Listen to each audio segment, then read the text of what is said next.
What's a trade secret you know from working the industry? If you ship through FedEx Express, if you're sending many packages envelopes to a single stop, ship one priority overnight and the rest standard. They'll be delivered together with the priority package. Express courier here. This is on point. I hate having to double back to a stop, so if I see a business priority and 3 more standard, I get giddy because I can do that stop as one instead of 2 separate ones. A resistor is made in Japan. It is wrapped in plastic and shipped to Michigan. It's installed into a small PCB.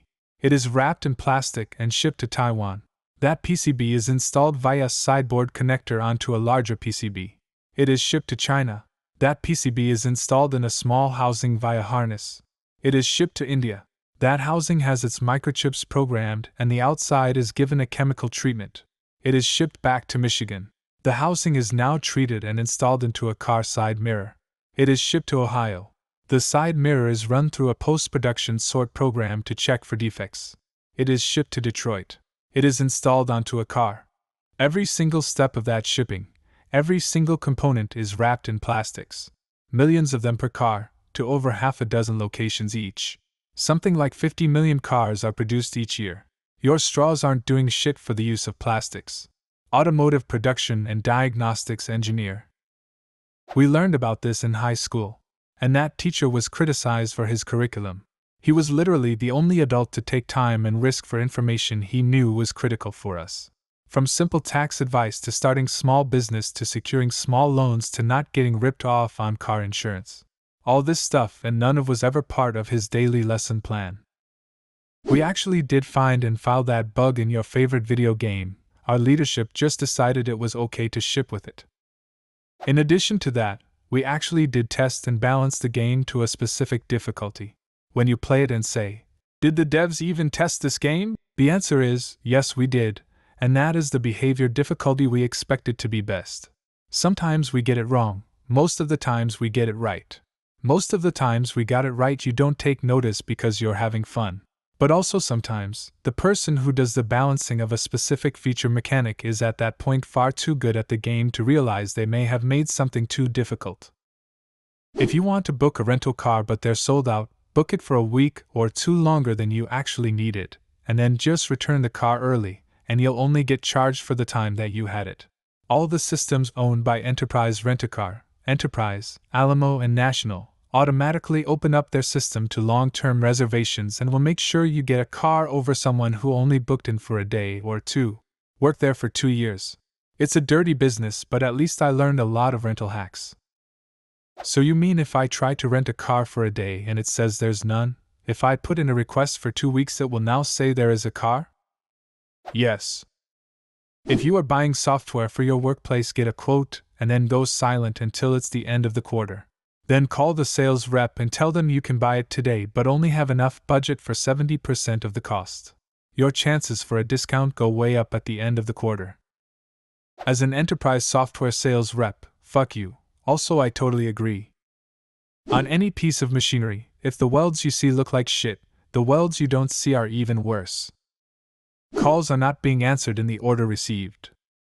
Most electronic medical records allow providers to put pop-up warnings in your chart if you act verbally or physically aggressive. If you yelled at the ER nurse in 2017, the medical assistant you called today begging for a last-minute appointment can see it. Casinos don't need to cheat. We have already rigged the game against you. Funniest thing I ever heard from a bookie is that all his clients will tell you at the end of the year that they're about even. "Oh yeah, then how did I afford this BMW?" he'd say. You gotta love the gamblers who always win. One of my friends would talk about her friend who always wins.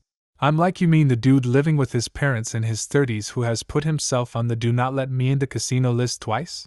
That guy? Yeah, gamblers only tell you when they win. The urine pregnancy test you take at the doctor's is the same as the Dollar Tree one. You can buy them on Amazon in bulk packs of like 50 for $7.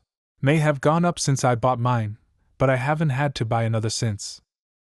When you order at a drive-thru, the microphone stays on until you move forward. So everyone inside the store with a headset on can hear your conversation until you leave the ordering area. I always leave my music low till I pull away for this exact suspicion. Now that it's confirmed, I'll also watch my mouth. Tourism industry here. Look up when peak season is for the destination you're looking at. There are usually cheaper prices are the beginning and end of the season. Try to book at the beginning of the season. Seasonal workers work themselves ragged and are usually completely burnt out at the end.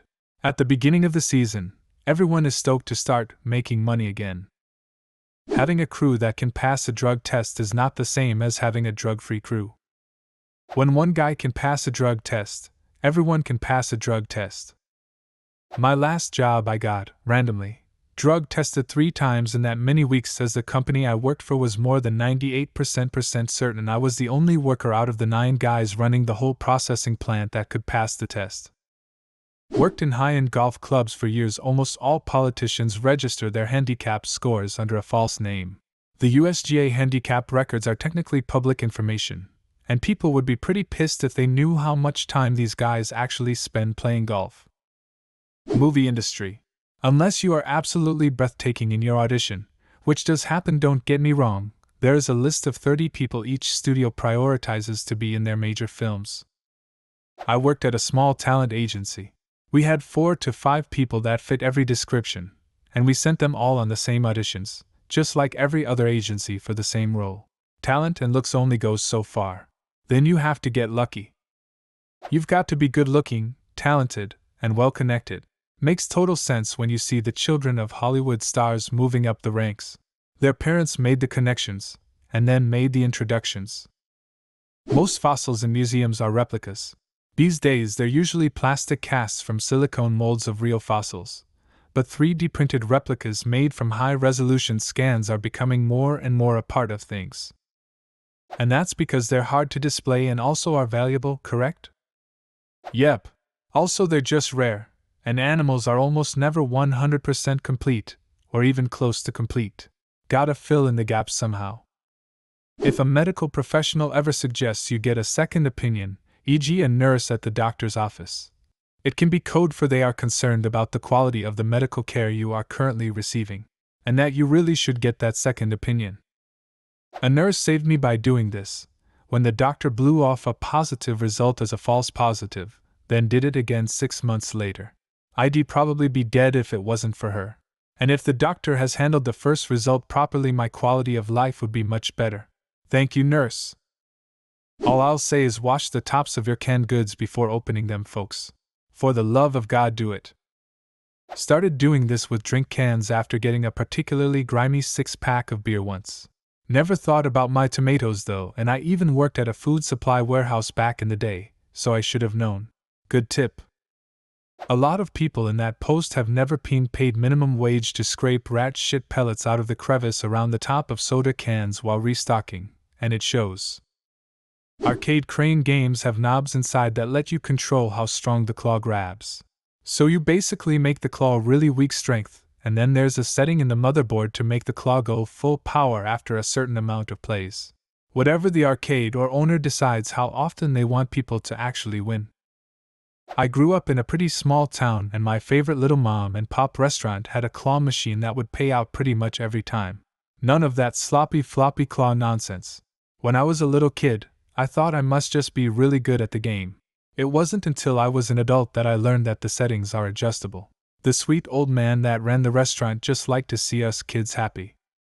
The US military wastes an extraordinary amount of money, and not necessarily on weapons or personnel or anything like that. Every year, commanders must submit their total spending for the previous year. If they did not spend the granted amount, they lose it next year. So for example, if a commander is granted $5 million for his building but he only spends $4 million, his next budget will drop to $4 million. This results in commanders ordering expensive stuff in bulk, replacing good furniture and equipment, and enacting pointless construction projects such as a parking lot that they don't need. Great example. When he couldn't make the budget, our commander ordered 360-inch TVs and had them placed in the hallways, spare rooms, and tossed the remainder in storage. Each TV was overpriced at around $1,000. Commander met his budget though, so I guess it was a success. Welcome to the bloated US military. Edit. I realize most of the government works this way, But this is just my specific experience in the military, which is arguably the most bloated and overfunded piece of the federal government's budget. A certain 48-inch interstate natural gas pipeline valve is being kept open by a strategically placed piece of 2x4 lumber. If the valve was closed, millions of people would be without nat gas fairly quickly. Things like this makes me wonder how fragile the world really is. At any given point in time, roughly 10 to 20% of the entire internet has a dev team in an absolute panic state. The websites you use for every aspect of your life are held together with duct tape and shoestrings. Truth. Being on the inside has ruined the magic of the internet for me. Every website I visit, now I just see the potential defects and failures I know are there. When you play match 3 games like Candy Crush Saga, after beating a few levels the game will make it impossible for you to continue. You will be getting impossible odds.